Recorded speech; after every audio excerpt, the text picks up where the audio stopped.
है ना, हीट पे हम आ जाते हैं, है ना। ऐसे ही हीट के बाद हम जो भी चीज दिया हुआ है, मेरे पास सिलेबस है पूरा, उसके अकॉर्डिंग मैं पढ़ाता जाऊंगा आपको। यहाँ पे जो नेक्स्ट चीज हम पढ़ते हैं इसमें, we talk about the heat, है ना, हीट के बारे में पढ़ते हैं, राइट। तो हीट में आपको ना दो चीजें पढ़नी पड़ती हैं। एक तो आपको पढ़ना पड़ता है थर्मल एक्सपेंशन, है ना, कि पहले जो चीज पढ़नी पड़ती है, you will have to study the thermal expansion, है ना। थर्मल एक्सपेंशन के बारे में पढ़ते हैं सबसे पहले हम, है ना। उसके बाद हीट ट्रांसफर पढ़ेंगे, जिसमें रेडिएशन मेनली पढ़ना है आपको, है ना। मेनली जो पढ़ना है वो रेडिएशन पढ़ना है, एज पर योर सिलेबस, कि जो सिलेबस आईजीएसओ का है उसके according thermal expansion and radiation पढ़ना है ना। तो वह वन बाय वन मैं पढ़ाता हूँ आपको। तो सबसे पहले हम आते हैं थर्मल एक्सपेंशन के ऊपर। तो क्या होता है thermal expansion? What is thermal expansion? Any idea?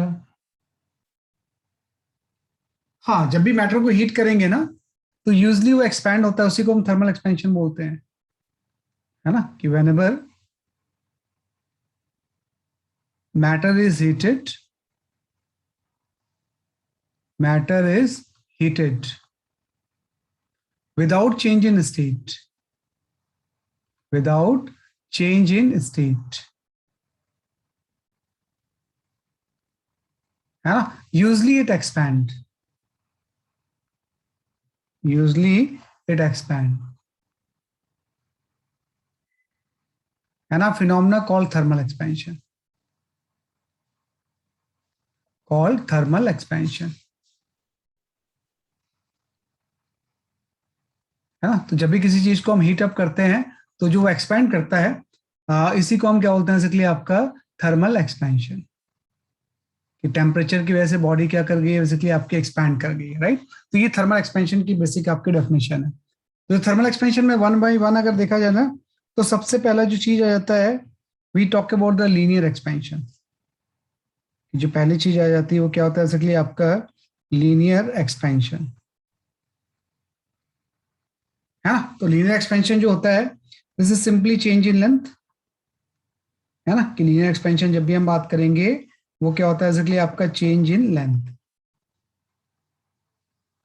है ना। कि कोई भी बॉडी, जैसे उसकी ओरिजिनल लेंथ अगर एल नॉट थी पहले, जैसे कोई भी अगर रॉड ले लें, तो नॉर्मली उसकी अगर ओरिजिनल लेंथ एल नॉट थी, तो एक्सपेंड करेंगे तो उसकी लेंथ बढ़ जाएगी। तो अब उसकी लेंथ एक्सपैंड करके कितनी हो गई बेसिकली आपकी, पहले तो एल नॉट थी, अब L not plus delta L हो गई है ना। तो delta L is the change in length, है ना। तो ये जो चेंज इन लेंथ होती है लीनियर एक्सपेंशन में, this is equal to the L nought alpha into delta T, है ना। कि जो चेंज इन लेंथ होती है उसकी वैल्यू क्या हो जाएगी, L nought alpha into delta T. तो इसमें एल नॉट तो ओरिजिनल लेंथ है, अल्फा इस मटेरियल की प्रॉपर्टी होती है, इसको हम बोलते हैं कोफिशिएंट ऑफ, है ना, लीनियर एक्सपेंशन।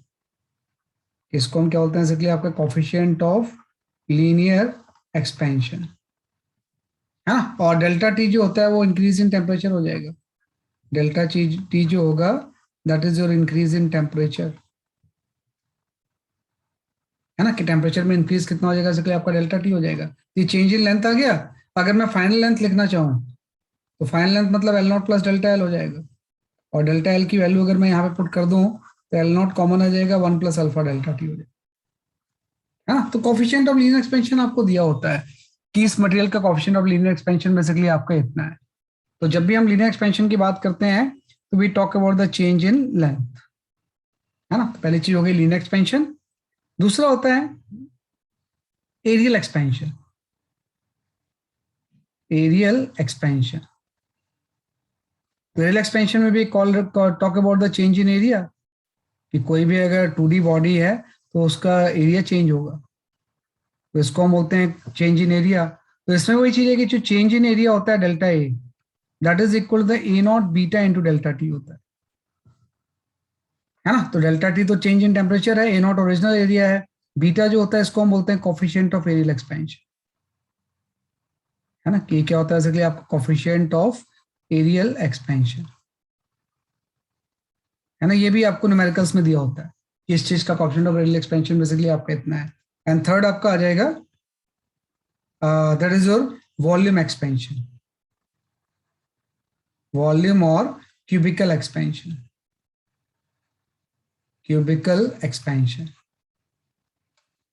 है ना, कि वॉल्यूम या क्यूबिकल एक्सपेंशन आ जाएगा। तो वॉल्यूम और क्यूबिकल एक्सपेंशन में we talk about the change in volume, है ना, किसमें हम बात करते हैं बेसिकली आपके चेंज इन वॉल्यूम की। वॉल्यूम या क्यूबिकल एक्सपेंशन में we talk about the change in volume, है ना। तो जो क्यूबिकल एक्सपेंशन होता है इसका मतलब डेल्टा वी हो जाएगा, और डेल्टा वी की वैल्यू आपकी हो जाएगी V nought gamma into delta T, है ना। और इसमें जो गामा होगा ये कोफिशिएंट ऑफ वॉल्यूम एक्सपेंशन हो जाएगा। This is your coefficient of volume expansion,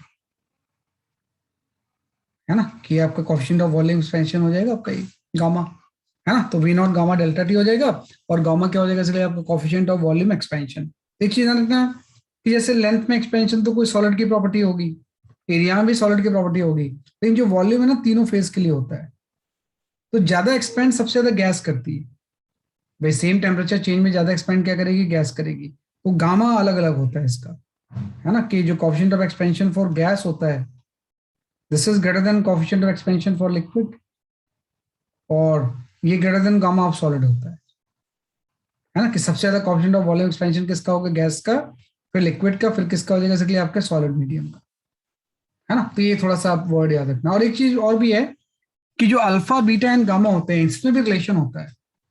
अगर मैं सेम मटेरियल के लिए बात करूं, फॉर सेम मटेरियल, है ना, कि इन तीनों में रिलेशन होता है कि फॉर सेम मटेरियल हम ले लें, जैसे मैंने कोई क्यूब ले लिया, तो क्यूब का अगर हम हीटअप करेंगे तो उसकी साइड की लेंथ भी चेंज होगी, किसी फेस की एरिया भी चेंज होगा, है ना, और ऑब्वियसली बात है कि वॉल्यूम भी चेंज होगा।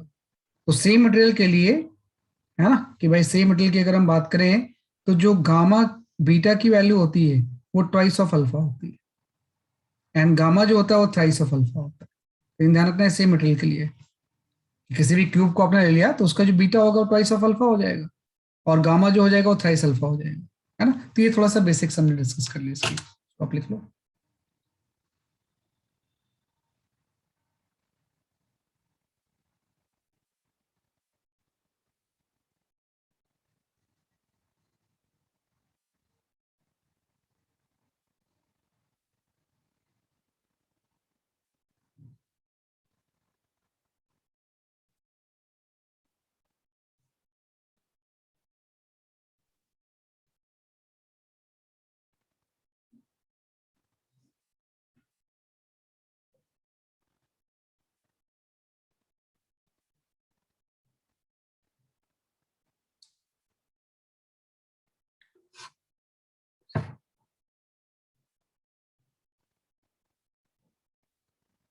हाँ, delta A is the change in area, है ना, किसमें जो डेल्टा ए है ना that is change in area and change in volume, है ना। डेल्टा ए को हम लिख लेंगे बेसिकली आपका चेंज इन एरिया, है ना, कि आपका चेंज इन एरिया हो जाएगा।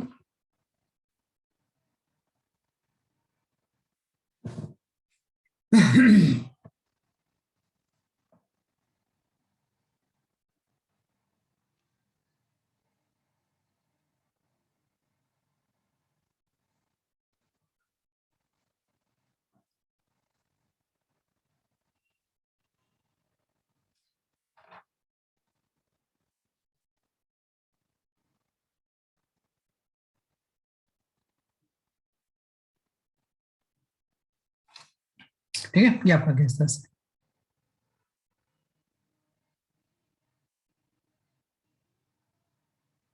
अभी आएगा बेटा, ब्लैक बॉडी रेडिएशन भी आएगा, डोंट वरी। इसके बाद जब वो आएगा ना हीट ट्रांसफर, तो उसमें ब्लैक बॉडी रेडिएशन भी आएगा। ये आपका गैस, राइट। तो जस्ट हम वॉल्यूम और क्यूबिकल एक्सपेंशन की बात कर रहे हैं, तो ये चीज आ गई आपकी। इसके बाद इसमें कुछ पॉइंट्स होते हैं थर्मल एक्सपेंशन में, जो कि आपको कुछ क्रूशियल पॉइंट्स के ऊपर फोकस करना होता है। वन बाय वन वो क्रूशियल पॉइंट्स ही मैं लिख देता हूँ। सबसे पहला जो क्रूशियल पॉइंट होगा that is the correction in scale reading, कि थर्मल एक्सपेंशन की वजह से ना स्केल रीडिंग में आपको करेक्शन करना पड़ता है ना, कि करेक्शन इन, है ना, स्केल रीडिंग, स्केल रीडिंग, है ना। तो करेक्शन इन स्केल रीडिंग का मतलब ये हो जाएगा कि जैसे मान लो मेटेलिक स्केल से आप रीड कर रहे हो, तो टेम्परेचर अगर चेंज हो गया तो आपकी रीडिंग गलत हो जाएगी ना। तो उसमें करेक्ट करना होता है। तो यहाँ पर सिंपल सा एक फॉर्मूला होता है कि A R equal to S R, है ना, into 1 plus alpha into delta T, है ना। इसमें जो ए आर होता है this is actual reading, actual reading, है ना। और इसमें जो एस आर होगा this is scale reading, this is your scale reading. भाई स्केल इतना रीड कर रहा है, लेकिन चूंकि वो एक्सपैंड होकर गलत रीड कर रहा है, तो एक्चुअल रीडिंग की value S R into 1 plus alpha delta T हो जाएगी। अल्फा क्या होगा आपको पता ही है कि अल्फा हो जाएगा जो स्केल का मटेरियल होगा उसका कॉफिशिएंट ऑफ लीनियर एक्सपेंशन, है ना, और delta T change in temperature. तो इस फॉर्मूले से नॉर्मली हम एक्चुअल रीडिंग निकाल सकते हैं। दूसरा, जो आपकी पेंडुलम क्लॉक होती है उसको बार बार आपको करेक्ट करना होता है, क्योंकि पेंडुलम क्लॉक का जो टाइम पीरियड होता है ना, कि अगर मैं पेंडुलम क्लॉक की बात करूं कि कोई भी अगर पेंडुलम क्लॉक है तो पेंडुलम क्लॉक का टाइम पीरियड आपका ये होता है 2 pi under root of l by g, है ना। तो पेंडुलम क्लॉक के टाइम पीरियड में ना बार बार आपको करेक्शन करना पड़ेगा, है ना। तो सिंपल सा यहाँ पे अगर हम ये लिखें कि what is the correction in pendulum clock, या इसको पैसे लिख लो टाइम लॉस्ट और गेन, है ना, कि भाई जब टेम्परेचर बढ़ेगा तो लेंथ बढ़ जाएगा तो टाइम पीरियड बढ़ जाएगा, मतलब वॉच स्लो हो जाएगी, और लेंथ कम होगा तो टाइम पीरियड कम हो जाएगा, वॉच फास्ट हो जाएगी। तो यहाँ पे हम लिखते हैं कि लॉस और gain of time, gain of time by pendulum clock, by pendulum clock is half alpha delta T per second. ये आपका होता है ना, कि कोई भी पेंडुलम क्लॉक जो है ना वो पर सेकेंड में इतना टाइम लूज या गेन कर जाती है ड्यू टू टेम्परेचर चेंज। तो अल्फा इसमें कॉफिशिएंट होगा और डेल्टा टी टेम्परेचर हो जाएगा। तो ये आपको हो जाएगा लॉस और gain of time by pendulum clock is the half alpha delta T per second होता है, कि इतने से पर सेकेंड या तो स्लो हो जाएगी या इतने से पर सेकेंड क्या हो जाएगा, इसलिए आपकी ये फास्ट हो जाएगी, है ना। तो ये आपको होता है time lost gain by the, क्योंकि बेटा टेम्परेचर पेंडुलम क्लॉक में वो इस तरह से पेंडुलम्स होते हैं ना, है ना। तो पेंडुलम से स्ट्रिंग बंधी होती है तो इसका लेंथ होता है, जब टेम्परेचर चेंज होगा तो लेंथ बढ़ जाएगा ना, तो टेम्परेचर इंक्रीज होगा तो लेंथ बढ़ जाएगा, तो मतलब टाइम पीरियड बढ़ जाएगा उसका। और अगर वो स्लो होगा, अगर टेम्परेचर कम होगा तो लेंथ कम हो जाएगा, टाइम पीरियड कम हो जाएगा, तो उसके अकॉर्डिंग वो करेक्शन करना पड़ता है उसको टाइम टू टाइम। तो पर सेकंड में इतना ये फास्ट या क्या हो जाती है, इसलिए आपकी स्लो हो जाती है पेंडुलम क्लॉक। तो ये भी थोड़ा सा हम जानते हैं कि पेंडुलम क्लॉक में टाइम करेक्शन हम कैसे करेंगे। ये आपका सेकंड आ गया। थर्ड आ गया, that is the change in volume of liquid, volume of liquid with respect to container या विथ रिस्पेक्ट टू वेसल, है ना। जैसे क्या होगा ना, किसी वेसल में अगर आप लिक्विड इस तरह से रख दो कि कोई भी ऐसा वेसल है इसमें आपने लिक्विड प्लेस कर दिया ऐसे, है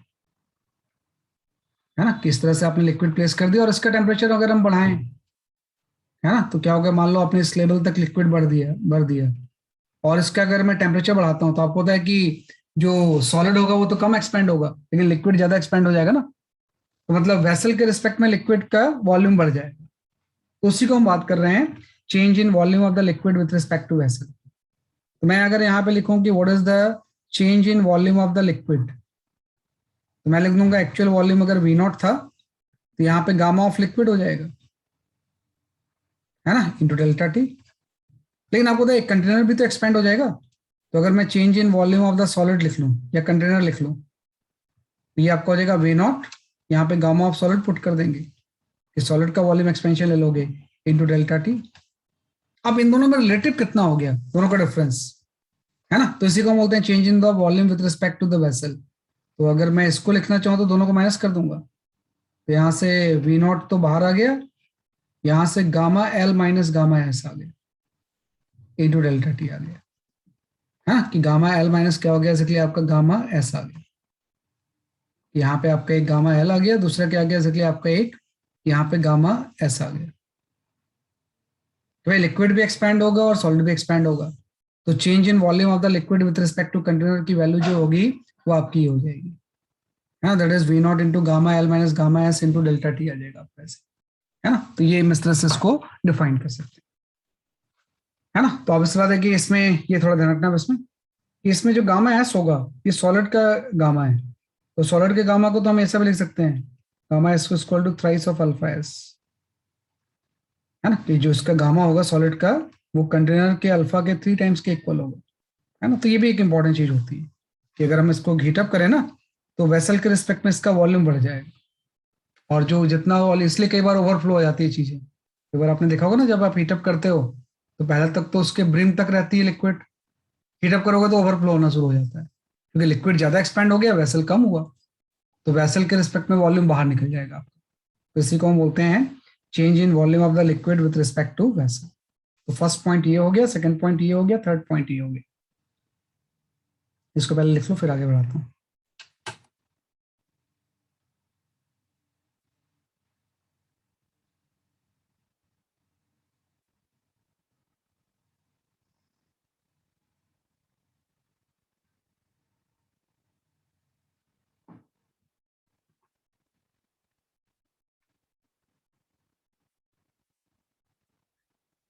हाँ बिल्कुल बिल्कुल, वेसल भी एक्सपेंड करेगा, हाँ वेसल अपने नॉर्मल साइड में रहेगा, वेसल भी आ जाएगा, लिक्विड भी वापस आ जाएगा एक्सपेंड होने के बाद, अगर आप सोर्स ऑफ हीट टेम्परेचर कम करोगे तो।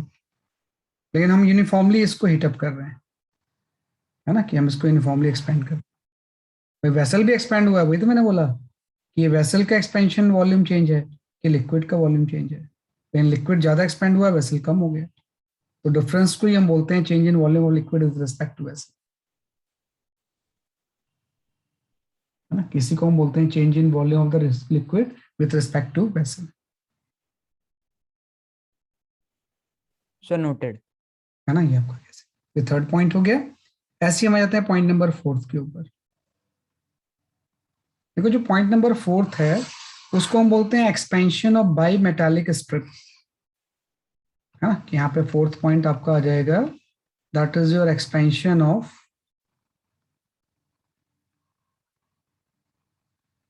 Right by metallic strip, by metallic strip,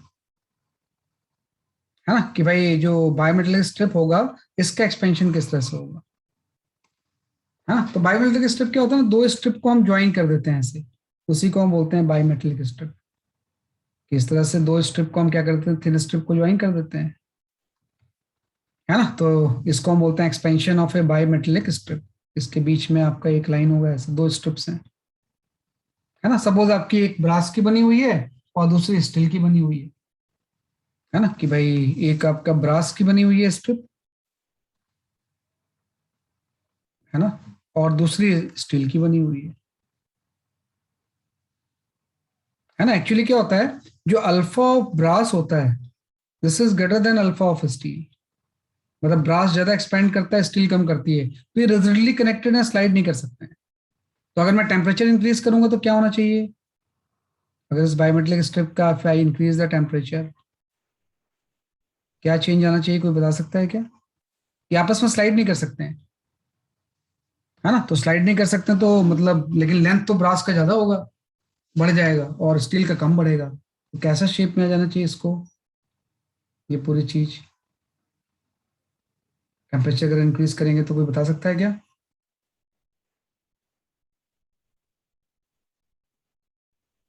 अरे बताओ क्या होगा, क्या हम ऐसा कर दें ताकि ब्रास की लेंथ वाले स्ट्रिप, पहले तो दोनों की लेंथ बराबर थी, अब ब्रास ज्यादा एक्सपेंड हो जाएगा, स्टील कम होगा, तो किस शेप में आ जाए ताकि ब्रास की लेंथ ज्यादा हो जाए और स्टील की शेप, स्टील की लेंथ कम हो जाए, ये बेंड हो जाएगा एक्चुअली, है ना, कि पूरी की पूरी चीज इस तरह से अगर हम हीटअप करेंगे ना इसको तो ये ऐसे शेप में आ जाएगी, ऐसा हो जाएगा ये, है ना, कि बायोमेट्रिक स्ट्रिप जो होती है वो बैंड हो जाती है ऐसे टेम्परेचर बढ़ाने के बाद।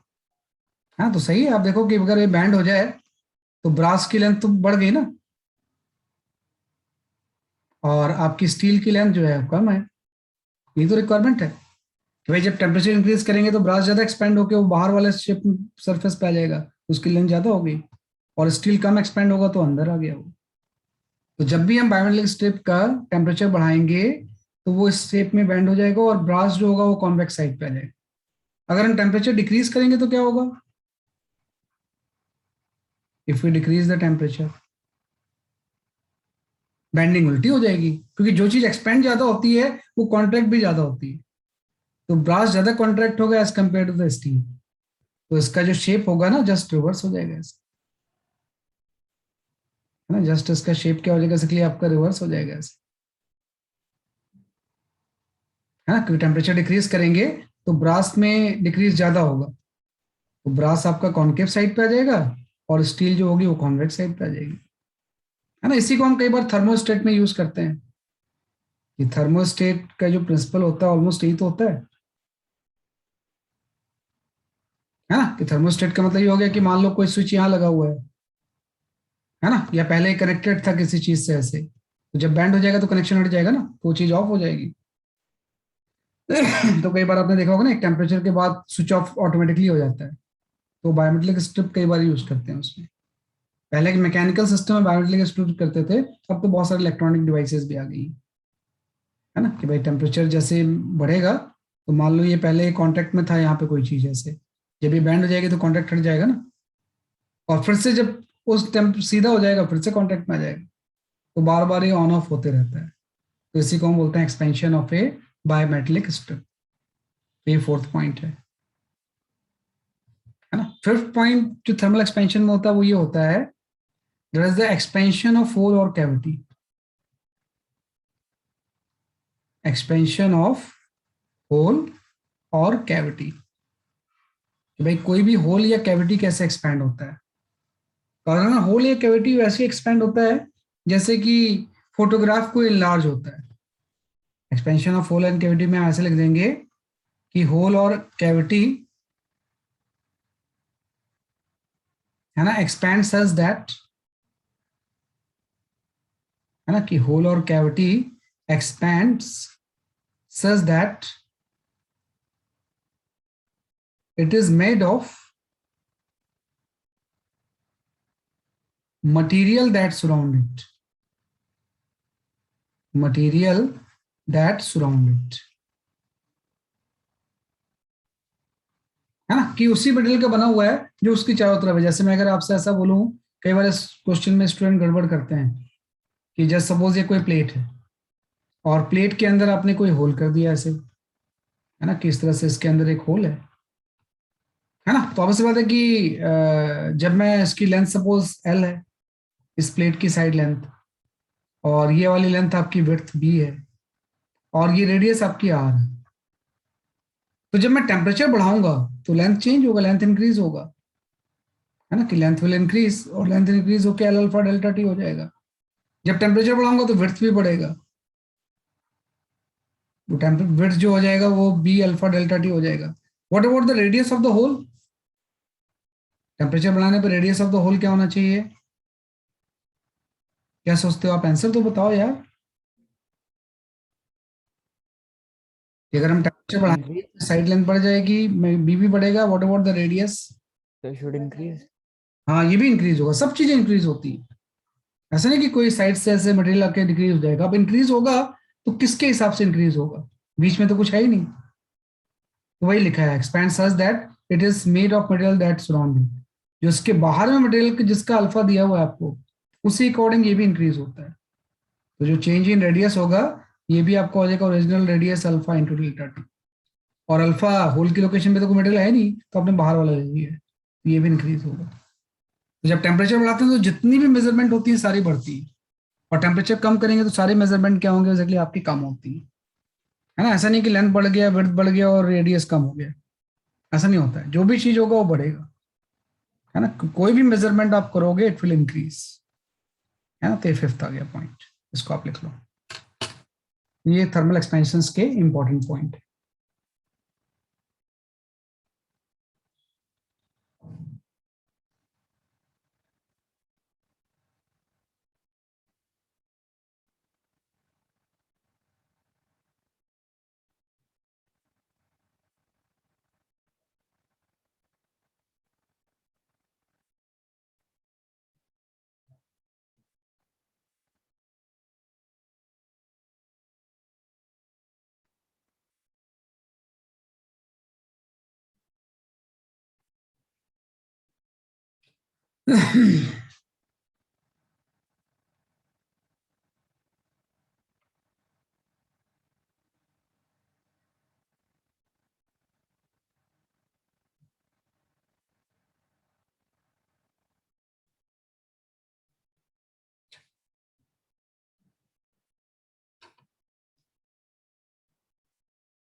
ठीक है, फिफ्थ आ गया।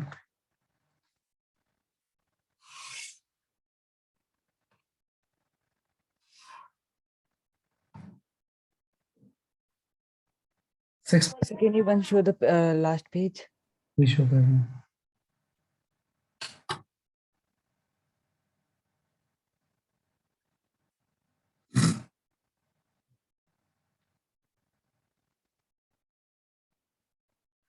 ये भी आप एससी वर्मा से ही पढ़ लेना, है ना।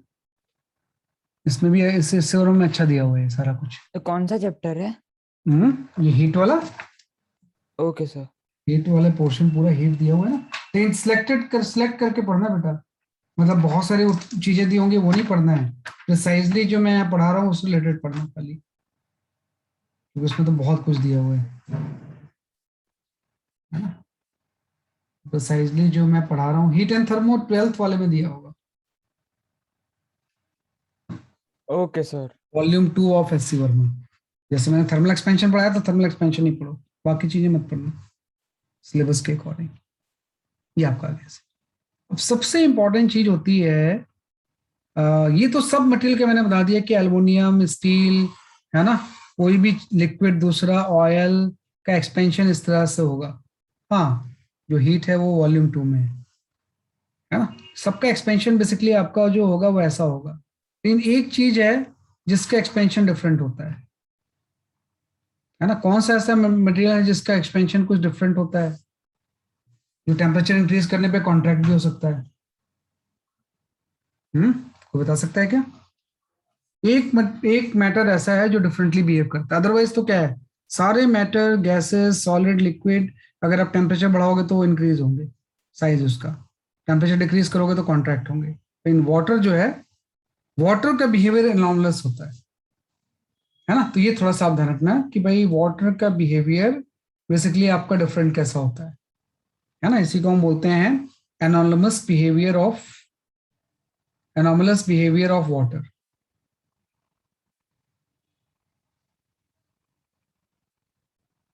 ये बड़ी इंपॉर्टेंट चीज है कि आपके सिलेबस में स्पेसिफिकली मेंशन्ड है बिहेवियर ऑफ वाटर, है ना, कि वाटर का बिहेवियर थोड़ा सा डिफरेंटली है बाकी सारे मैटर से, लिक्विड, सॉलिड, गैस से।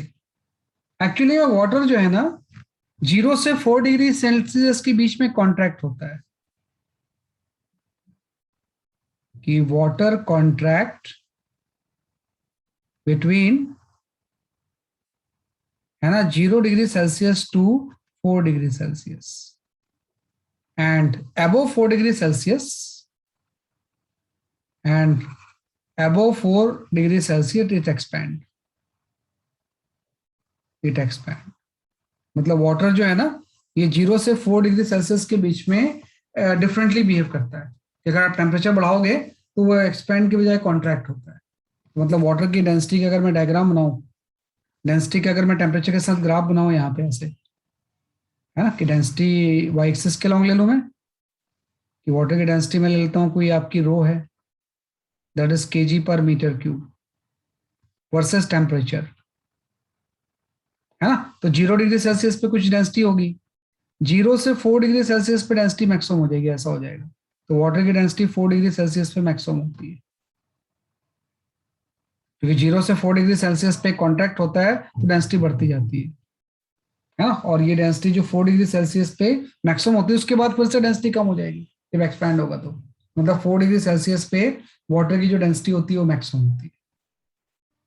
तो ये बड़ा इंपॉर्टेंट चीज है कि वाटर का बिहेवियर जो होता है वो 0 से 4 के बीच में डिफरेंट होता है। 4 के बाद में एज यूजुअल, कि जैसे आप टेम्परेचर बढ़ाओगे तो ये एक्सपैंड होगा, तो उसकी डेंसिटी डिक्रीज होगी।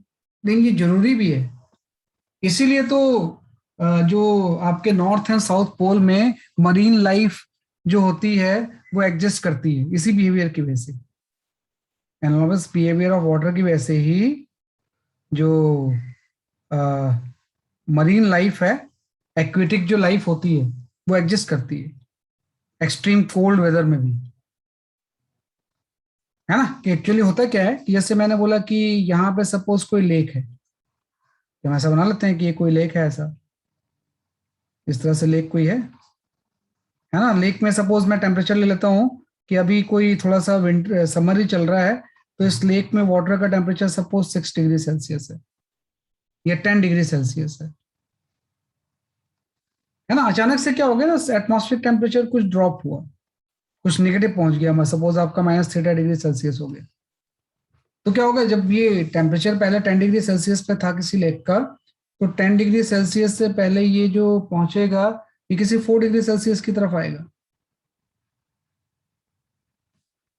है ना। कि 10 से ड्रॉप करके क्या आएगा, एक्चुअली आपका 4 डिग्री सेल्सियस पे आएगा। तो जब 10 से 4 डिग्री सेल्सियस पे तरफ आएगा, तो आपको पता है यहाँ पे कहीं पे 10 था, है ना। तो 10 से जब 4 डिग्री सेल्सियस की तरफ आएगा, तो इसकी डेंसिटी बढ़ेगी, है ना। डेंसिटी क्या होगी, एक्चुअली आपकी बढ़ेगी, मतलब ऊपर का जो कोल्ड वाटर होगा इसकी डेंसिटी ज्यादा हो जाएगी, है ना। और नीचे का जो हॉट वाटर होगा वो इस तरह से ऊपर से कोल्ड वाटर नीचे आएगा और हॉट वाटर ऊपर जाएगा और मिक्सिंग होगी इसकी, होगी ना ऐसी। तो 10 डिग्री सेल्सियस से अगर 4 पे आ गया, तो सरफेस वाला अगर सपोज आपका 4 पे आ गया और नीचे भी 10 ही रह गया, तो ऊपर से कोल्ड वाटर नीचे चलाएगा और नीचे से हॉट वाटर ऊपर जाएगा और ये मिक्स हो जाएंगे। तो अब इस बात है कि ऐसा मिक्स होके सारा टेम्परेचर फिर से 4 हो गया।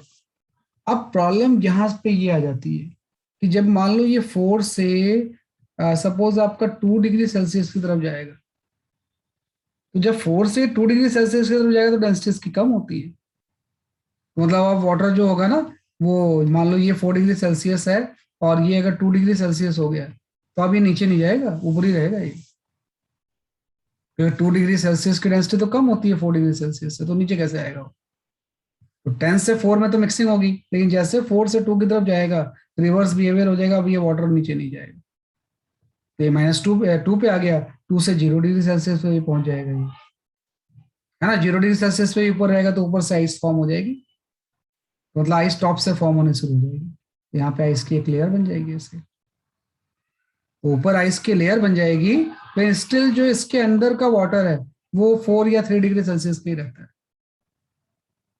ना। और ice layer as a insulator work भी करती है, तो फर्दर और हीट बाहर नहीं जाएगी, तो टॉप से आइस की लेयर बन जाती है और अंदर में आपका वाटर ही रहता है जो कि लिटरली वार्म रहता है, उससे मरीन लाइफ एग्जिस्ट करती है ना। कि कोई भी फिश वगैरह है इस टेम्परेचर पर सर्वाइव कर जाएगी, है ना। तो पूरी की पूरी जो north pole and south pole पे मरीन लाइफ होती है, इसी एनॉर्मलस बिहेवियर की वजह से होती है।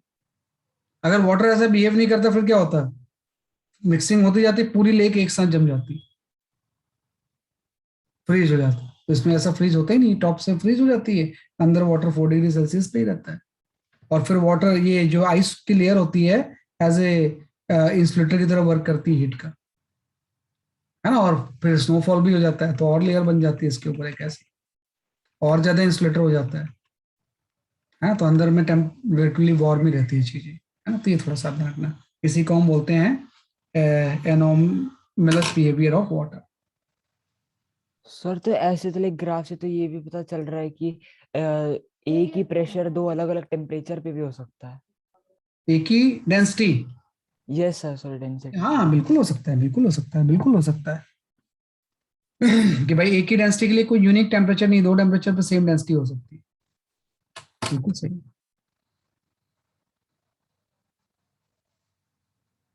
लेकिन 4 डिग्री सेल्सियस पे डेंसिटी मैक्सिमम होगी, जैसे वाटर के नीचे 4 डिग्री सेल्सियस आ गया, तो अब नीचे से ऊपर जा ही नहीं पाएगा वो, क्योंकि उसकी डेंसिटी तो सबसे ज्यादा है। ऊपर जो लिक्विड होगा वो लाइट होगा, जो 2 डिग्री सेल्सियस पे होगा, वो भी नीचे नहीं आएगा, तो ऊपर से ही आइस फॉर्म होना शुरू हो जाएगी। तो ये बड़ी इंपॉर्टेंट चीज है, तो इसी को हम बोलते हैं थर्मल एक्सपेंशन। ये 6 पॉइंट इंपॉर्टेंट है।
Sir noted.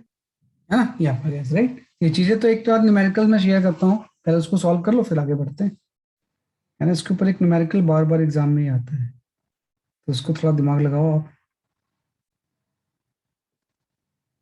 फिर उसके बाद हम आ जाते हैं हीट ट्रांसफर के ऊपर। हाँ ये कर लो।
हाँ रेयान सही है आपका answer. Rayan sir answer is correct, ये आता है एग्जाम में हमसे, ये क्वेश्चन कई बार पूछते हैं वो।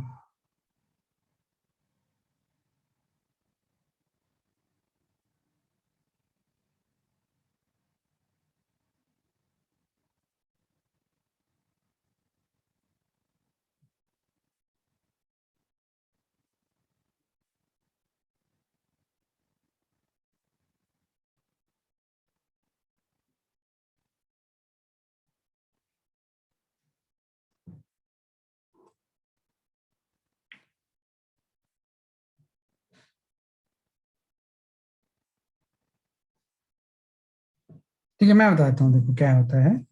जैसे पहले इसकी लेंथ L1 थी ना, अगर आप टेम्परेचर बढ़ाओगे तो L1 डैश हो जाएगी अब इसकी लेंथ। और L1 डैश की वैल्यू क्या हो जाएगी, L1 into 1 plus alpha 1 into delta T, ये तो हो जाएगा। दूसरे का टेम्परेचर बढ़ाएंगे तो उसकी L2 डैश हो जाएगी, तो L2 डैश की वैल्यू आपकी हो जाएगी L2 into 1 plus alpha 2 into delta T. अब ये क्या बोल रहा है कि जो पहले डिफरेंस था दोनों रॉड में, सपोज L1 L2 से बड़ी थी, तो पहले डिफरेंस L1 माइनस L2 होगा। अब लेंथ चेंज हो गई लेकिन डिफरेंस अभी भी उतनी है, मतलब L1 dash minus L2 dash उतनी ही जितना L1 माइनस L2 है। यही कंडीशन तो है, इसने बोला कि difference between two length is independent of temperature, कि कुछ भी टेम्परेचर करेंगे तो L1 चेंज होकर L1 डैश हो जाएगा, L2 डैश हो जाएगा, लेकिन जो दोनों का डिफरेंस है वो जितना पहले था उतना ही होगा हाई टेम्परेचर पे, बस दोनों को माइनस कर दो। ऐसा होने के लिए क्या कंडीशन फुलफिल होनी चाहिए, जैसे L1 से L2 में माइनस करूंगा यहाँ पे भी आ जाएगा आपका L1, ये तो L1 dash minus L2 dash हो गया, यहाँ पे आपका L2 माइनस L1 हो गया, plus L1 alpha 1 delta T minus L2 alpha 2 into delta T हो जाएगा। अब अभी आपने बोला कि ये दोनों तो सेम होंगे तो ये चीज तो कैंसिल हो गई, बस सॉल्व हो गया। इसको इधर ले जाएंगे तो यहाँ से प्रूफ हो गया कि ऐसा तभी होगा जब L1 अल्फा 1 किसके इक्वल हो जाएगा, L2 अल्फा 2 पे। कि अगर ये कंडीशन फुलफिल होगी तो डिफरेंस जो होगा वो चेंज इन लेंथ जो होगा वो टेम्परेचर से इंडिपेंडेंट हो जाएगा। तो ये कंडीशन मेरे ख्याल से बी ऑप्शन फुलफिल कर रहा है, तो B option will be the correct, है ना, कि जो बी ऑप्शन होगा वो क्या हो जाएगा, इसके लिए आपका करेक्ट हो जाएगा, है ना। तो हम कर सकते हैं इसे, बी ऑप्शन फुलफिल कर रहा है इसे, हाँ। तो इस तरह से थोड़ा सा बेसिक फॉर्मूला पता होना चाहिए और उसको एनालाइज कर लोगे आप।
ठीक है, ये आपका गया इस तरह से।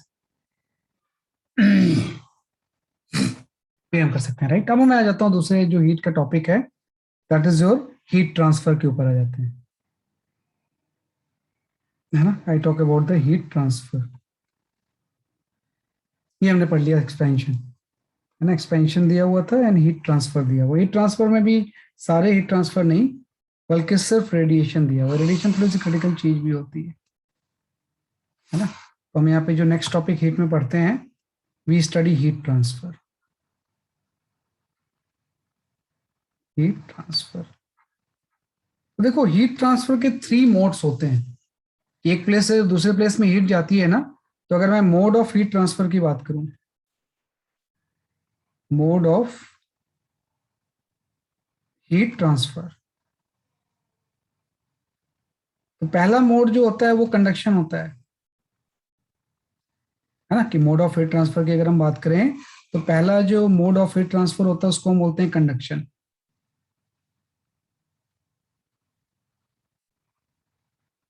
कंडक्शन, तो कंडक्शन में क्या होता है, हीट तो ट्रांसफर होती है लेकिन मीडियम का ट्रांसफर नहीं होता है ना। कि heat transfer takes place without transfer of medium, तो उसको हम बोलते हैं कंडक्शन, है ना। कि कंडक्शन में क्या होता है बेसिकली आपका हीट ट्रांसफर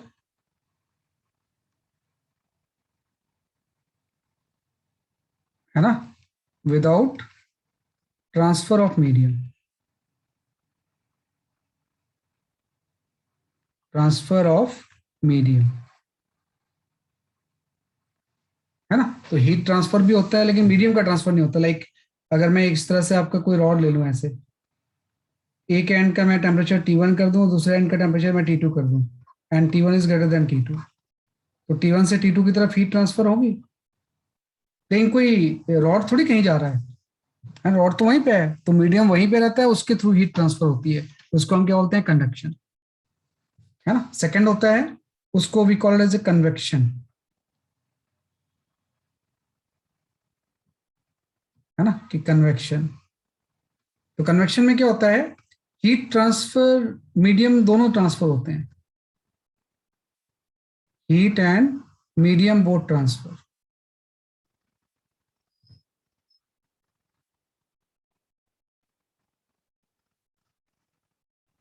भाई हीट तो ट्रांसफर होता ही है, उसके साथ मीडियम का भी ट्रांसफर होता है, हीट एंड मीडियम दोनों ट्रांसफर होते हैं, तो इसको हम क्या बोलते हैं, एक्चुअली आपका कन्वेक्शन। तो कन्वेक्शन में क्या होगा, इस तरह से आपका कोई कंटेनर है ना, कि आपका कोई कंटेनर है ना, और इसमें आपने कोई लिक्विड फिल कर दिया, इसमें आपने क्या फिल कर दिया, बेसिकली आपका कोई लिक्विड, और नीचे से हम इसको हीटअप करते हैं। तो नीचे से हीटअप करेंगे तो नीचे से जो गर्म पानी होगा ऊपर जाएगा, ऊपर से ठंडा पानी नीचे आएगा, हाँ। तो इसी को हम बोलते हैं कन्वेक्शन। देखो तो मतलब वाटर का भी ट्रांसफर हो रहा है और हीट भी ट्रांसफर हो रहा है, तो इस we called as a convection. And जो मेन चीज आपको पढ़ना है वो रेडिएशन पढ़ना है, व्हाट इज रेडियस। तो रेडिएशन को मीडियम की जरूरत ही नहीं पड़ती है ना, कि जो रेडिएशन होता है it does not require any medium, can takes place in vacuum also, heat transfer, है ना, विदाउट मीडियम,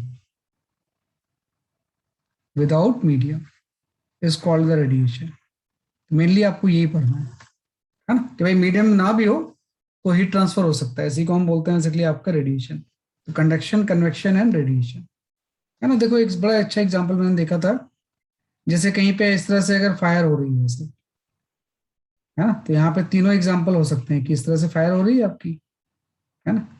तो क्या होगा कि कोई पर्सन अगर यहाँ पे सेंस करे अपने हैंड को लगा के, तो यहाँ पे तो स्मोक वगैरह भी पहुंच रहे हैं ना, तो ऊपर जो हीट जा रही है वो कन्वेक्शन के थ्रू जा रही है। लेकिन अगर कोई पर्सन यहाँ पे सेंस कर रहा है तो इधर तो कोई स्मोक जा नहीं रही है, तो यहाँ पे जो हीट जा रही है वो रेडिएशन के थ्रू जा रही है।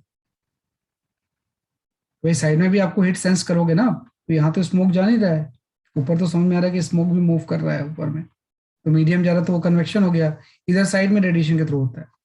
लेकिन अगर मैं एक इस तरह से रॉड रख दूं, कोई मीडियम ले लूं, तो इसके थ्रू भी हीट जाएगी, तो ये आपका कन्वेक्शन हो गया,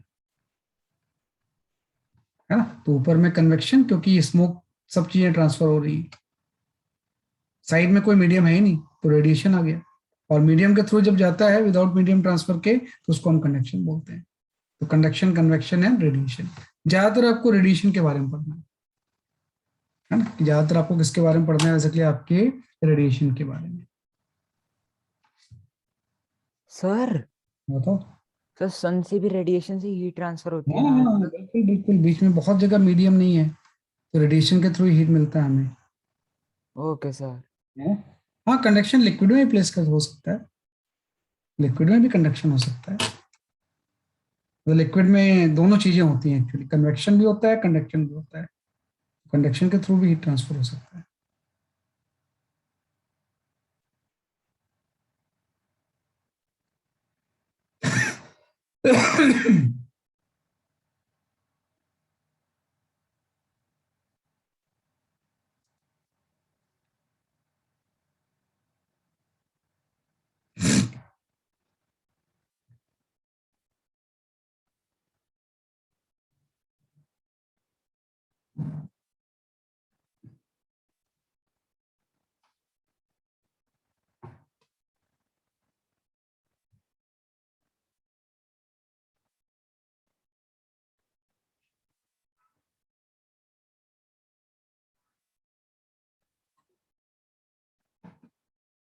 ठीक है, तो आपका रेडिएशन आ गया,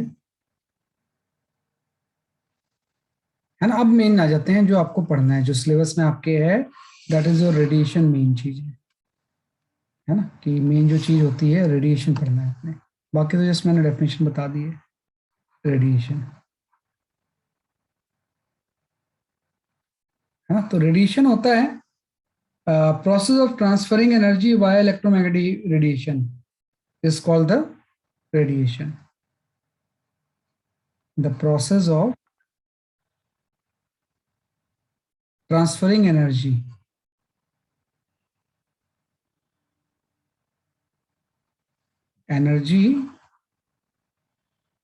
है ना, via electromagnetic wave,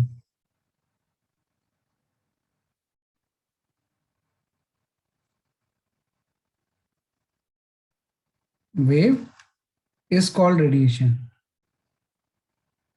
is called irradiation, है ना, कि process of transferring energy via electromagnetic wave is called radiation. Radiation does not require material medium. Radiation does not require, है ना, मटेरियल मीडियम। इसके लिए मटेरियल मीडियम की जरूरत नहीं पड़ती, बिना मीडियम के भी ट्रांसफर हो सकता है, राइट। तो वही बात है, इलेक्ट्रोमैग्नेटिक वेव के थ्रू जो ट्रांसफर ऑफ एनर्जी होती है इसी को हम रेडिएशन बोलते हैं। आप जो पढ़ते हो ना वो हर तरह का रेडिएशन नहीं, बल्कि we study the thermal radiation, thermal radiation, है ना। थर्मल रेडिएशन का मतलब ये हो जाएगा कि electromagnetic radiation given by the body because of its temperature, है ना, कि भाई जो थर्मल रेडिएशन होता है that is called as electromagnetic radiation given off by a body, given off by a body, by a body due to its temperature, due to its temperature. Temperature is called thermal radiation, called thermal radiation,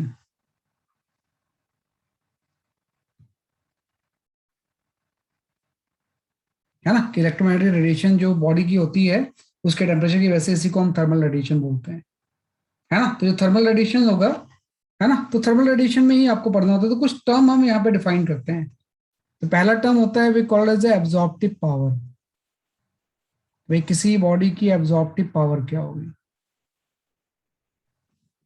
है ना, कि what is absorptive power. तो absorptive power को हम small ए से show करते हैं, और एब्जॉर्प्टिव पावर होता है radiation energy absorb per second by radiation energy incident per second, है ना, कि किसी भी बॉडी के ऊपर radiation energy absorb per second by radiation energy incident per second.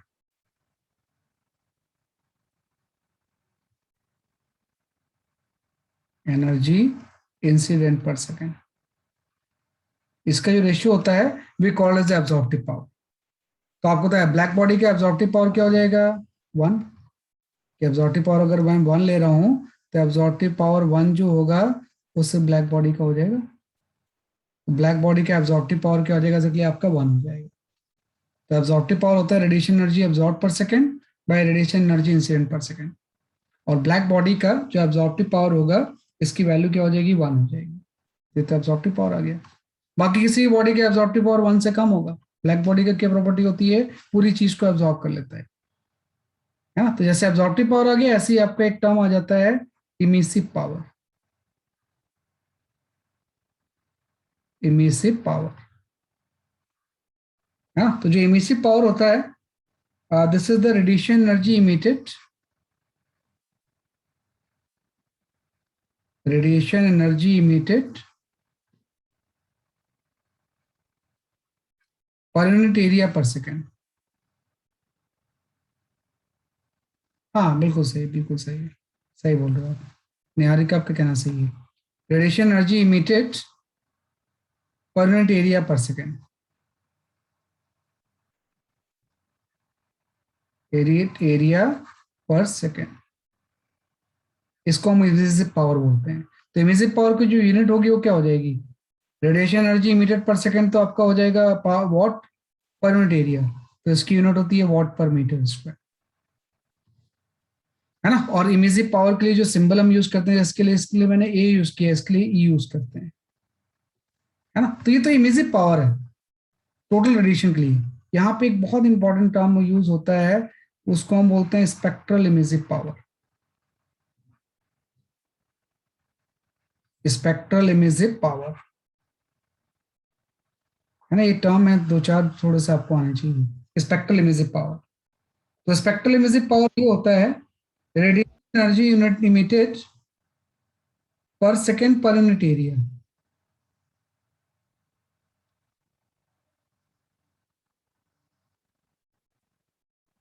Wait for minute, थोड़ा सा एक मैं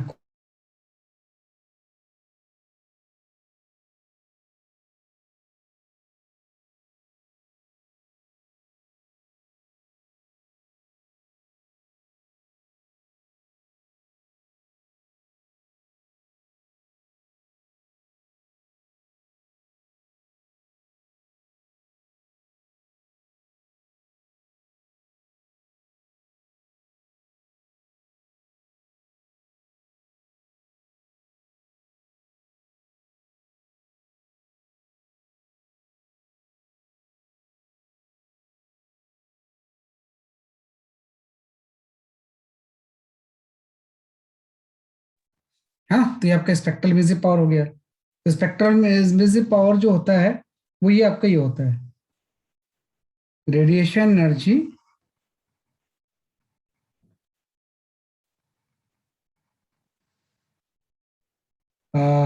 emitted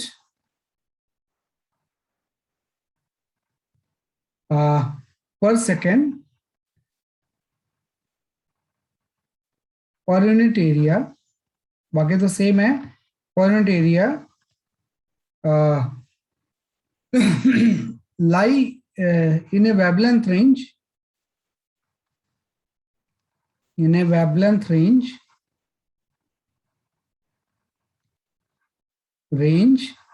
lambda to lambda plus delta lambda, ये आप ध्यान रखना। या तो इसमें तो हर वेवलेंथ ले लिया हमने, स्पेक्ट्रल जो वर्ड यूज किया तो एक वेवलेंथ रेंज के लिए होता है, और ये एक्चुअली में जो होता है ये delta E by delta lambda होता है। मतलब इसकी जो यूनिट होती है थोड़ी डिफरेंट होती है, ये आपकी होती है what per metre square micrometer, क्योंकि ये spectral emissive power per unit wavelength होता है ना। और उसके लिए जो हम सिंबल यूज करते हैं वो हम ई लैम्डा यूज करते हैं। ये तो आपका इमिसिव पावर होगी, ये स्पेक्ट्रल इमिसिव पावर होगी। स्पेक्ट्रल इमिसिव पावर जो होता है एक पर्टिकुलर वेवलेंथ रेंज के लिए होता है ना। तो ये हमने डिफाइन कर लिया, इसको लिखा पहले आप।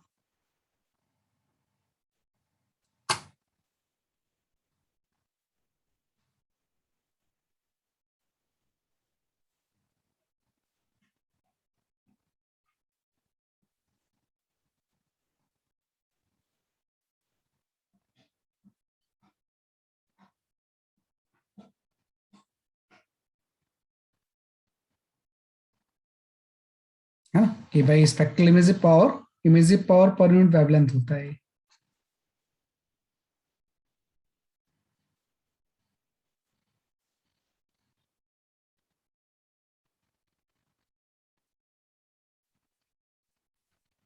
Can you please tell the part like जो आपने स्पेक्ट्रल एमिसिव पावर को एरो से लिख के शो कर रखा है वो वाला? ये वाला yes sir. Delta E by delta lambda, sir next वाला? What per metre square micrometer, इसकी यूनिट होती है। जैसे ये तो वॉट पर मीटर स्क्वायर ही होता है, इसमें वेवलेंथ डिवाइड भी होगा तो वेवलेंथ की यूनिट माइक्रोमीटर हो जाएगी। Okay sir. Watt per metre square into micrometer, micrometer wavelength हो जाएगा। आर्मस्ट्रॉन्ग भी हो सकता है, नैनोमीटर भी हो सकता है, कुछ भी हो सकता है, लेकिन मैंने यहाँ पे माइक्रोमीटर में लिखा हुआ यस सर। है ना। ये आपका रेट, तो मतलब दो टर्म है, पहला तो एब्जॉर्प्टिव पावर आपने डिफाइन कर लिया, सेकंड आपने इमिसिव पावर कर लिया, थर्ड इसी को वेवलेंथ रेंज के लिए करते हैं तो स्पेक्ट्रल इमिसिव पावर बोलते हैं।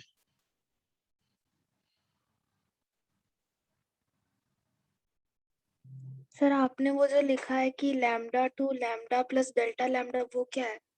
वो वेवलेंथ रेंज है। कि जो हम इमेजिव पावर देख रहे हैं पूरे वेवलेंथ के लिए नहीं लिख रहे हैं, बल्कि एक बैंड विड्थ के लिए देख रहे हैं कि यहाँ से लेके यहाँ तक का। भाई जब भी कोई चीज रेडिएट करती है ना तो उसमें तो बहुत सारे वेवलेंथ होते हैं, हमने एक पर्टिकुलर वेवलेंथ रेंज के लिए निकाला है इसे। तो जब इमेजिव पावर किसी वेवलेंथ रेंज के लिए होता है तो उसी को हम बोलते हैं स्पेक्ट्रल इमेजिव पावर।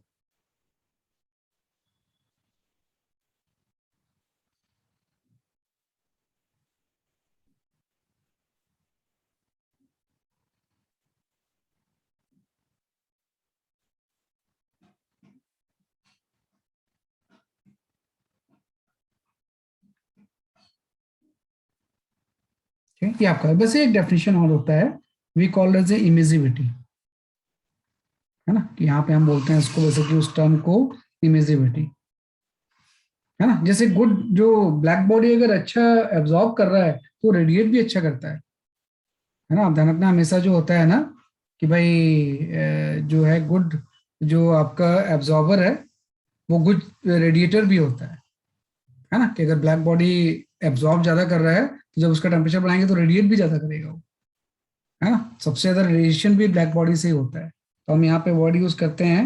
सर बताओ। सर लाइक ब्लैक बॉडी का एग्जांपल ब्लैक होल के अलावा भी होता है क्या कोई?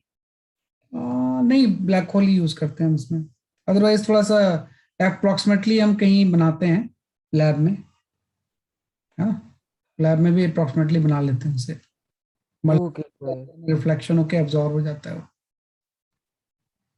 है ना, क्या कहा जाए इसे। इसके बाद एक टर्म आ जाता है, this is known as a imageability. Imageability, तो इमेजिबिलिटी को हम स्मॉल से इससे शो करते हैं। इमेजिबिलिटी होता है बेसिकली आपका that is the emissive power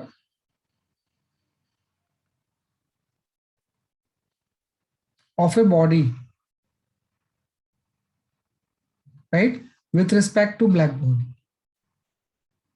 with respect to black body at same temperature, at same temperature, है ना। इसी को हम बोलते हैं बेसिकली आपकी इमिसिविटी। तो इमिसिविटी क्या हो जाएगा, emissive power of any body divide by emissive power of the black body, है ना। इसी को हम इमिसिव पावर बोलते हैं। तो सबसे ज्यादा इमिसिव पावर इमिसिविटी जो ब्लैक बॉडी की इमिसिविटी होगी वो तो 1 होती है, कि ब्लैक बॉडी की इमिसिविटी कितनी हो जाती है, बेसिकली आपकी 1 होती है। बॉडी बाकी अगर कोई भी बॉडी है, कोई भी अदर बॉडी अगर हम ले लें तो इसकी इमिसिविटी लेस देन 1 होगी। तो अगर मैं बोलता हूँ किसी बॉडी की इमिसिविटी 0.5 है, उसका मतलब जितना सेम टेम्परेचर पे ब्लैक बॉडी रेडिएट कर रहा था ये उसका 50% करेगा, है ना। अगर किसी चीज की इमिसिविटी 0.2 है तो सेम टेम्परेचर भी जितना ब्लैक बॉडी रेडिएट कर रहा था उसका 20% करेगा। तो ये रेशियो होता है emissivity of a body. EB का मतलब हो जाएगा emissive power of A black body. किसी को हम लिख रहे हैं emissive power of black body, compare करने के लिए हम यूज करते हैं इसे ब्लैक बॉडी। हम तो ये कुछ टर्म्स थे जो कि फर्दर ग्राफ में अब यूज होंगे, है ना। मेन जो है इसके ग्राफ ही से सब कुछ चीजें आती हैं। सो वैक्यूम में टेम्परेचर क्या होता है? कोई भी टेम्परेचर हो सकता है। Okay sir. वो मीडियम से क्या मतलब है, temperature has nothing to do with the medium.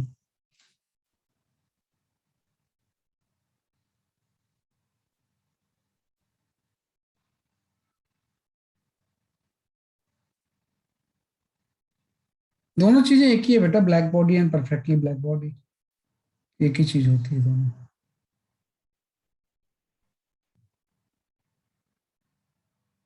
अब हम आते हैं मेन चीज के ऊपर।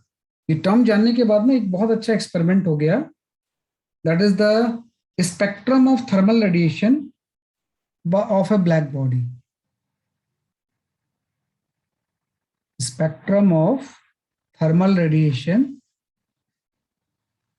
थर्मल रेडिएशन, है ना, बाय ये ब्लैक बॉडी, ब्लैक बॉडी, है ना। कि भाई कोई भी आपने ब्लैक बॉडी ले लिया, इसका टेम्परेचर आप टी ले लिया तो इससे रेडिएशंस होंगे, तो इसका हम स्पेक्ट्रम बनाते हैं, है ना। स्पेक्ट्रम का मतलब ये होता है कि वाई एक्सिस के अलॉन्ग तो आप ई लैम्डा ले लो,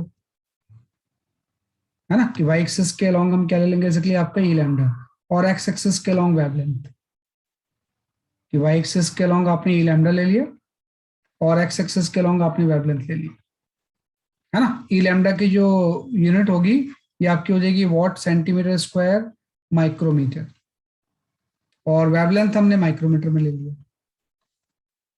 है ना। तो हम देखते हैं ना बॉडी के कुछ मैं टेम्परेचर पहले रखता हूँ, सपोज मैं पहला ग्राफ बना रहा हूँ 1600 पे, तो ये ग्राफ आपका ऐसा आ जाएगा। ई लैम्डा ध्यान रखना एक पर्टिकुलर वेवलेंथ रेंज के लिए होता है, तो रेडिएशन में बहुत सारे वेवलेंथ होंगे, तो आपने बोला यहां से यहां तक के लिए इतना स्पेक्ट्रल इमिसिव पावर है, यहां से यहां तक के लिए स्पेक्ट्रल इमिसिव पावर इतना है, तो अलग अलग रेंज में स्पेक्ट्रल इमिसिव पावर के पॉइंट्स हम ज्वाइन करते गए, जब हम इसको ज्वाइन करेंगे तो ये ग्राफ ऐसा आ जाएगा, लाइक दैट, है ना। कि जो ग्राफ होगा इसको और ठीक से थोड़ा समझा देता हूँ कि मेन तो यही चीज है, ये है ना, ये तो स्टीफन बोल्ट्जमैन एक्सपेरिमेंट का रिजल्ट है।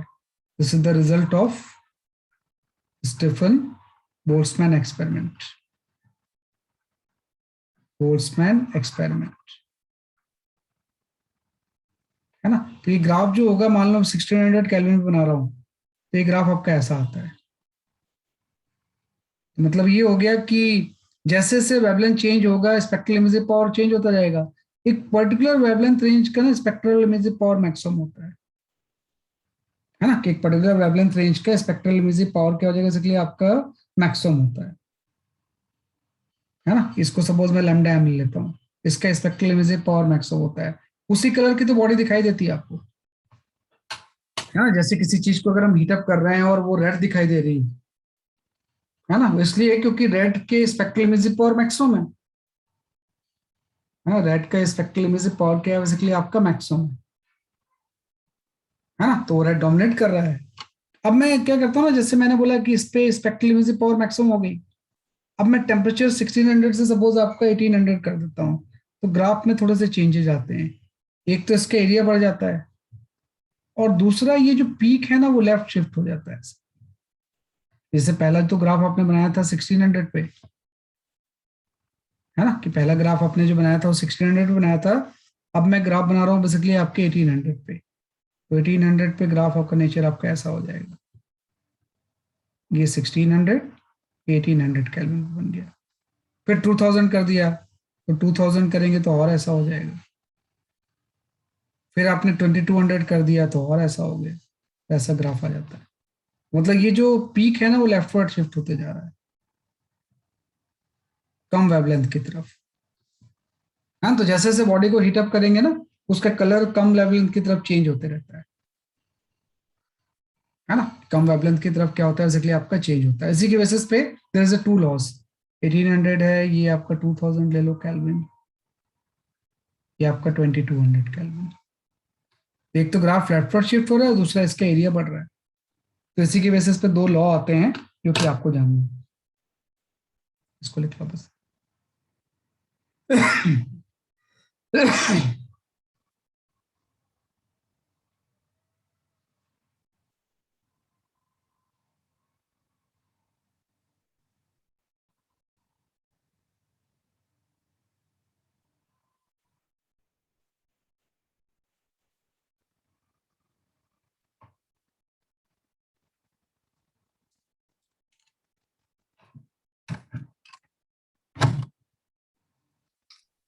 नोटेड। हाँ, ये आपका गया। तो इसी के बेसिस पे ना दो बेसिक लॉ हम जानते हैं स्टीफन बोल्ट्जमैन एक्सपेरिमेंट के बेसिस पे। पहला जो लॉ होता है we called as Stefan's law, है ना, इसके बेसिस पे उसने एक लॉ बनाया। Second first law is known as Stefan's law, Stefan's law. तो स्टीफन्स लॉ के अकॉर्डिंग जो इमिसिव पावर होती है this is directly proportional to the fourth power of the temperature. जो इमिसिव पावर होगी directly proportional to the fourth power of the temperature होती है। और यहाँ पे अगर प्रोपोर्शनल साइन में हटाऊं तो मैं यहाँ पे कांस्टेंट लगा देता हूँ सिग्मा, और चूंकि ये चीज तो ब्लैक बॉडी के लिए है, नॉर्मल बॉडी के लिए मैं लगाऊं मैं इसी चीज को ऐसे लिख सकता हूँ, ये सिग्मा इंटू टी की पावर 4, और इसमें जो सिग्मा है दिस इज स्टीफन्स कांस्टेंट, है ना। इसकी वैल्यू आप लिख लो याद करके क्या होती है, सिग्मा की वैल्यू इतनी होती है, कांस्टेंट है 5.67 इंटू 10⁻⁻8, है ना, in SI unit. SI unit में इसकी वैल्यू होती है। ये आपका इमिसिव पावर हो गया। इमिसिव पावर क्या होता है ना, कि रेट ऑफ एनर्जी ट्रांसफर पर यूनिट एरिया पर सेकेंड होता है। तो अगर मैं यहाँ पे पावर ट्रांसफर की बात करूं कि भाई पावर ट्रांसफर कितना होगा, है ना, तो पावर ट्रांसफर के लिए मुझे क्या करना पड़ेगा ना, पी निकालने के लिए एनर्जी को एरिया से मल्टीप्लाई कर दूंगा, तो ई ए सिग्मा टी की पावर 4 हो जाएगी, where E is the surface area, है ना, कि पावर ट्रांसफर या रेट ऑफ एनर्जी ट्रांसफर इसको लिख सकते हो आप, कि रेट ऑफ हीट ट्रांसफर, भाई किस रेट से हीट ट्रांसफर हो रही है। क्योंकि जो इमिसिव पावर होता है ना, वो एनर्जी ट्रांसफर पर यूनिट एरिया पर सेकंड होता है। तो अगर एनर्जी पर सेकंड मुझे निकालना है तो एरिया से मल्टीप्लाई करना पड़ेगा। तो ये मेन रिलेशन है यहाँ पे, कि रेट ऑफ हीट ट्रांसफर की जो वैल्यू होगी वो ई ए सिग्मा टी की पावर 4 होगी किसी बॉडी से। तो जैसे सर ई, हम्म, सर ई क्या है? ये अभी तो पढ़ाया मैंने, इमिसिविटी। ओ किस वो वाला है? हाँ, मतलब ये एक्सपेरिमेंट तो आपने ब्लैक बॉडी के लिए परफॉर्म किया है, तो जब नॉर्मल बॉडी के लिए अप्लाई करोगे तो स्मॉल से मल्टीप्लाई करोगे ना, तो वो इमिसिविटी है आपका, टी बॉडी का टेम्परेचर है। तो जैसे जैसे हम टेम्परेचर बढ़ाएंगे रेट ऑफ हीट ट्रांसफर बढ़ता जाएगा। पहला तो स्टीफेंस लॉ आता है, दूसरा जो ग्राफ लेफ्टवर्ड शिफ्ट हो रहा था उसके बेसिस पे एक लॉ आ जाता है, we call it as Wien's displacement law, है ना। विंड्स डिस्प्लेसमेंट लॉ के अकॉर्डिंग जिस वेवलेंथ का स्पेक्ट्रल इमिसिव पावर मैक्सिमम होगा, this is inversely proportional to the temperature, है ना, क्योंकि इसमें ये तो था भाई जिस वेवलेंथ का स्पेक्ट्रल इमिसिव पावर मैक्सिमम था, है ना, वो टेम्परेचर बढ़ाने पे लेफ्ट शिफ्ट होते जाता था। तो उसकी बेसिस पे आपका लॉ ये आ गया कि lambda M is inversely to the temperature. इसमें भी एक कांस्टेंट लगाना पड़ेगा आपको, बी बाई टी। बी को हम बोलते हैं विंस कांस्टेंट। इसकी वैल्यू जो होती है विंस कांस्टेंट की, ये आपकी होती है 2898 माइक्रोमीटर केल्विन, ये इसकी है। तो बस दो लॉ हैं, एक तो ये और दूसरा ये, है ना, कि दोनों से ही सारी चीजें हम डिफाइन करते हैं। एक तो इससे आगे कि टेम्परेचर से पावर पे क्या चेंज आएगा, और जो वेवलेंथ डोमिनेट कर रही है, जिसका स्पेक्ट्रम से पावर ज्यादा है, उसका टेम्परेचर से क्या रिलेशन है। तो ऐसे ऐसे टेम्परेचर बढ़ेगा वो कम होती जाएगी, है ना। तो इस ग्राफ से ये दो कंक्लूजन निकलते हैं।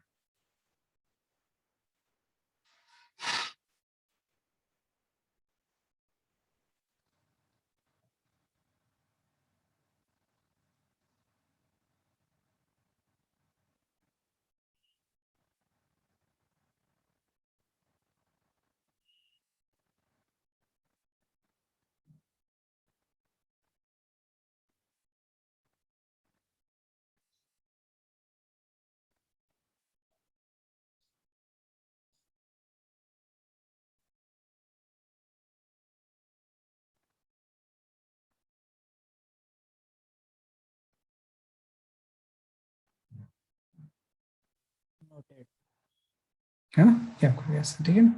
तो ये थोड़ा सा थ्योरेटिकली आपको थर्मल एक्सपेंशन में, इसमें रेडिएशन में इतना जानना होता है ना। और बाकी आप एससी वर्मा से करोगे थोड़ा सा, एससी वर्मा से एक्सपेंशन और रेडिएशन सिर्फ देखना, बाकी कुछ मत देखना, बाकी चीजें आपके उसमें है नहीं। ये आपका आ गया रेडिएशन की बेसिक थ्योरी, ठीक है ना। तो मैं कुछ न्यूमेरिकल शेयर करता हूँ, है ना, उसको ट्राई करो based on these formulas.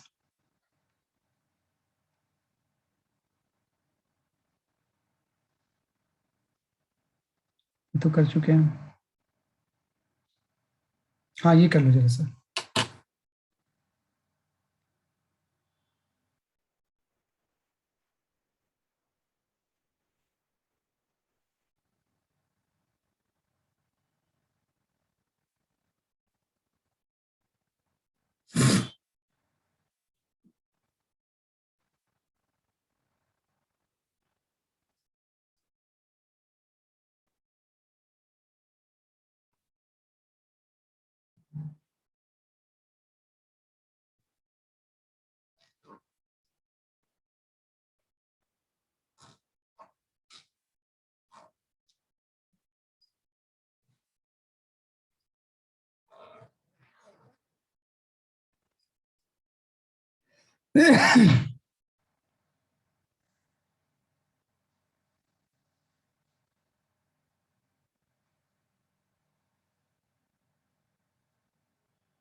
Reyansh में भी आंसर देख के बताता हूँ आपका मैं।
चलो चेक करता हूँ, मेरे पास भी इसका आंसर मिल नहीं रहा मुझे, तो आई चेक द आंसर। देखो इसने बोला है दो स्फेरिकल स्टार्स हैं जो कि रेडिएशन इमिट कर रहे हैं, है ना, दो स्टार्स हैं, रेडियस ए ज्यादा है as compare to the radius B. ये आपका ए स्टार है, ये बी स्टार है ना, कि इस तरह से रेडिएशन इमिट कर रहे हैं। और यहाँ पे इसने बोला हुआ है कि इसका जो रेडियस है ना वो 400 टाइम्स है, मतलब इसका रेडियस अगर मैं आर ले लूं बी का, तो ये 400 आर है ना। तो इससे जो रेडिएशन इमिट होगा, इससे अगर मैं ई ए ले, तो ई ए की वैल्यू हो जाएगी small E A sigma, black body है तो स्मॉल ई तो 1 ही ले लेंगे, और एरिया आपका हो जाएगा 4 पाई आर स्क्वायर, तो 400 आर का स्क्वायर है ना, सिग्मा इंटू टी ए की पावर 4, इसका टेम्परेचर टी ए ले लिया आपने इसे। ऐसे ही आप ई भी ले लो, है ना, कि ऐसे ही आपने ई भी ले लिया, तो जो दूसरे स्टार से इमिशन हो रहा होगा उसका जो पावर होगा वो आपका हो जाएगा 4 pi into R square sigma into TB की पावर 4। और इसने ये भी दिया हुआ है कि ए जो इमिट कर रहा है 10 पावर 4 टाइम्स कर रहा है, मतलब इन दोनों का रेशियो 10 पावर 4 भी है, तो दोनों को डिवाइड कर दो आप, तो 10 पावर 4 आ जाएगा। 10 पावर 4 में ये 4 पाई वाला टर्म तो कैंसिल ही हो गया, आर स्क्वायर भी कैंसिल हो गया, सिग्मा भी कैंसिल हो गया, तो यहां से आपका 1600 आ गया। 1600 इंटू टी ए की पावर 4 बाई टीवी की पावर 4, है ना। तो यहां से आपका ये टी ए की पावर 4 बाई टीबी की पावर 4 की जो वैल्यू आ गई वो कितनी आ गई, आप देखो जरा सा, 10 स्क्वायर आ गया ना, 10 स्क्वायर बाई 16 आ गया आपका ये, है ना, कि इन दोनों का जो रेशियो आ गया वो 10 स्क्वायर बाई कितना आ गया, इसलिए आपका 16 आ गया, है ना। तो 10 स्क्वायर बाई 16 आने का मतलब फिर टी ए बाई टीबी कितना हो जाएगा आपका, कोई गलत कर रहा हूँ क्या मैं इसमें?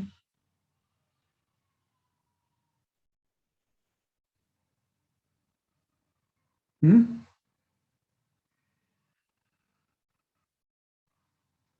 हाँ एरिया तो लेना पड़ेगा आपको। Power emitted by the B जो है वो 10 पावर 4 टाइम्स उसने दिया हुआ है, और ये 400 टाइम्स है, ये तो 16, सॉरी 1600 नहीं होगा ना, और भी जीरो आएंगे इसमें, वही तो मतलब खत्म हो जाएगा ना ये, सही बात है 16,000 हो जाएगा ना ये 2 जीरो है तो 4 जीरो हो जाएंगे ना, तो ये तो कैंसिल ही हो गया, वही तो मैंने बोला, ये वाला टर्म कैंसिल हो गया, 1/16 आगे, बस क्वेश्चन रेयांश आपका आंसर सही था। तो यहाँ से टी ए बाई टीबी की जो वैल्यू होगी ये 1/2 आ गई। अब ये बोल रहा lambda A by lambda B की वैल्यू कितनी होगी, अभी तो आपने पढ़ा कि lambda is inversely proportional to temperature, वेजेस वेवलेंथ पे इसका पीक आता है वो वैल्यूइंग टेम्परेचर के इनवर्सली प्रोपोर्शनल होता है। तो यहाँ से T A by T B अगर ये है, तो ये जो आपका lambda A by lambda B होगा इसका जस्ट उल्टा हो जाएगा, तो 2 इसका आंसर आ गया, हाँ, तो 2:1 इज द करेक्ट आंसर। तो इस तरह से हम सॉल्व कर लेंगे इसे, है ना, कि 2:1 इज द करेक्ट आंसर।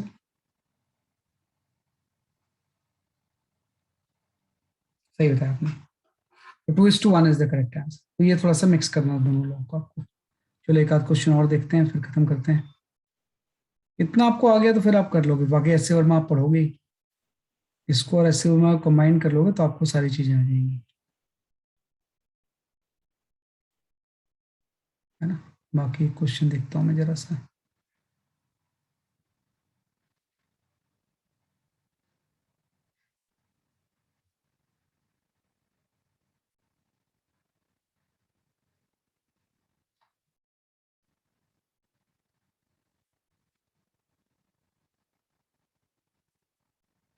हाँ ये नहीं, ये कर लो आप।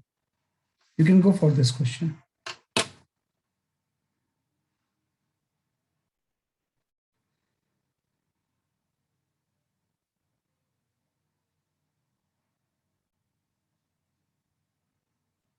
इसको आप ई ले लो, एक अलग सा सिंबल बना हुआ है, आप म्यूजिविटी के लिए ई ले लो।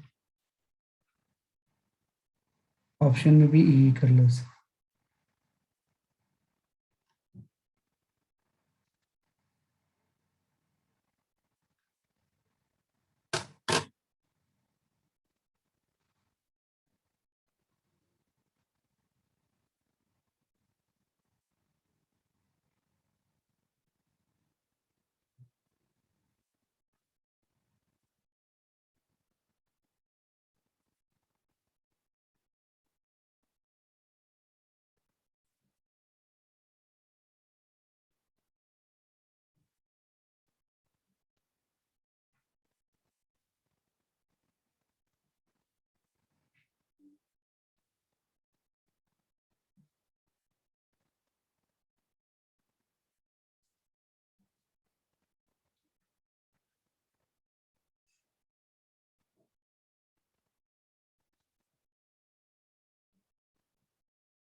चलो मैं एक्सप्लेन करता हूँ इसे, है ना। देखो क्या होता है, जैसे बल्ब का फिलामेंट कोई है, बल्ब के फिलामेंट के अंदर वैक्यूम ही रहता है ना, अंदर में वेकेटेड रहता है वो। तो क्या होगा, इसको इलेक्ट्रिकल पावर कुछ पी सप्लाई हो रहा है, तो जिस रेट से पावर आ रहा है उसी रेट से अगर ये रेडिएट हो जाए तो कांस्टेंट रहेगा, ये इसका टेम्परेचर कांस्टेंट रहेगा ना। भाई अगर आ कम रहा है, ज्यादा रहा है और रेडिएट कम हो रहा है तो टेम्परेचर बढ़ता जाएगा।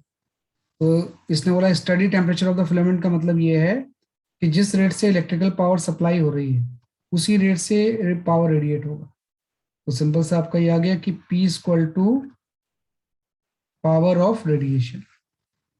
तो जो इनपुट पावर इसका आ रहा है, पावर रेटिंग इसकी P है, उसी रेट से रेडिएट कर जाएगी। तो रेडिएशन का पावर अभी आपने पढ़ा है कि रेडिएशन का पावर जो होता है वो कितना होता है, E A sigma into T की पावर 4।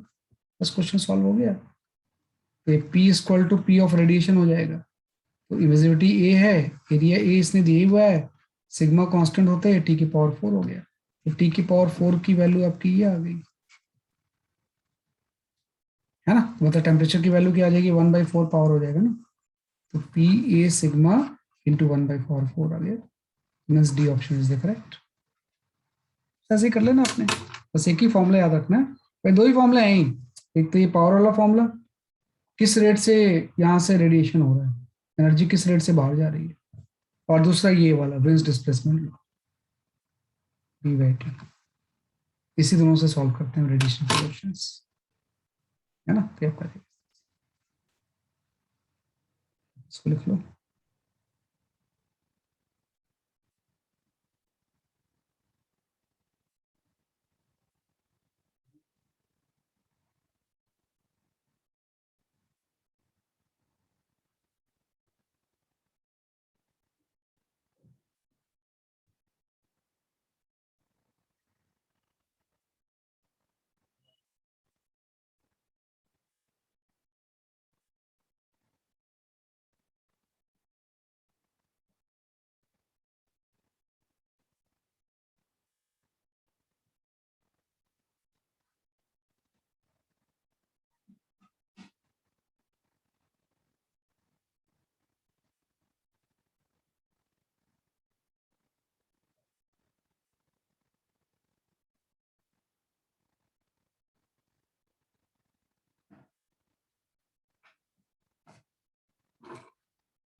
ठीक है, तो चलो आज के लिए इतनी काफी है। तो we have covered the heat portion, तो इसके भी आप एससी वर्मा कर लेना। नेक्स्ट डाउट क्लास में अनाउंस करूंगा, तो after 2 days there will be the doubt class. तो जो भी डाउट्स आपने पहले ही भेजे हुए हैं और आगे भी जो भेजोगे सब उसमें एड्रेस होंगे, है ना। तो 2 days बाद, कल तो छुट्टी है, परसों के बाद मैं देखता हूँ, आपको ग्रुप में डाल दूंगा मैं डाउट क्लास, राइट। तो that's all for today, bye bye. Bye sir. Bye bye.